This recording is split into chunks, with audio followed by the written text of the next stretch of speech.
The Prime Minister had returned from his visit to China at a time when global economies are coping with a downturn. For 10 years we have preserved the stability of the economy.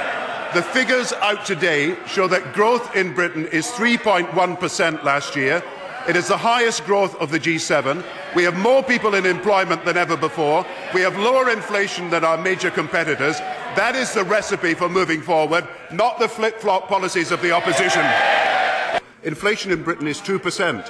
In the euro area it's 3%. In America it is 4%. We have kept inflation low because we've made the difficult decisions.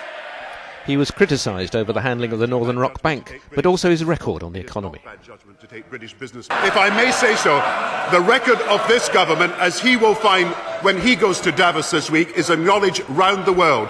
Low inflation, low interest rates, high employment, the best growth of any industrialised country in the last year, and we are determined to maintain the stability of the British economy. It would be put at risk under their policies for instability. We are the party of stability. And again, he was charged with breaking the government's own fiscal rules, which he was responsible for when he was Chancellor. We have observed all our fiscal rules. We made the Bank of England independent against his advice. We have had 10 years of growth, which they would never have had. He predicted a recession in 1997. There was no recession. We have maintained stability. And he was asked questions on science agreements with China and access for journalists. We will do what we can to sign more agreements with China on cooperation on science.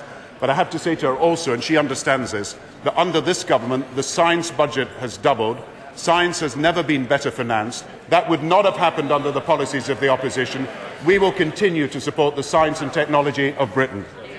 In my visit to China, I made it clear to the Chinese government that we believe that journalists should not only be free to move within China, but free to interview people during the course of the Olympic Games. I hope that that offer that the Chinese authority has made will be an offer that will be sustained after the Olympic Games, and I hope there will be international pressure backing up our efforts to ensure that journalists have the right of free movement.